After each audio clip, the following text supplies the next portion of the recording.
மதம், கிறிஸ்தவ மதத்துக்குள்ள ஒரு பிரிவு இருக்குது, சாதி என்கிற பிரிவு இருக்குது.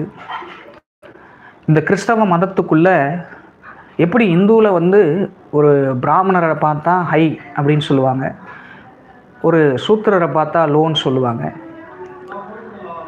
அதுக்கு தகுந்தாப்புல அவங்க ஸோ அப்படி இருக்கும். பட் கிறிஸ்தவத்தில் அப்படியே ஆப்போசிட். இங்கே வந்து பார்த்தீங்க அப்படின்னா,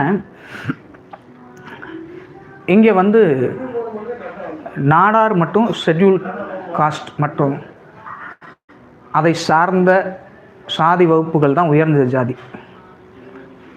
மற்ற பிசி, எம்பிசி கூட சில ஏற்றுக்குவாங்க காஸ்ட் மாறுறதுல. அவங்களெல்லாம் என்ன பண்ணிடுவாங்க அப்படின்னா ஃபில்டர் அவுட் பண்ணிடுவாங்க. அவங்கள வந்து ஒரு ஃபினான்ஷியல் ஸ்டேட்டஸ்க்கும் அவங்கள சபையினுடைய சில காரியங்களுக்கு மாத்திரம் பயன்படுத்துவார்கள்.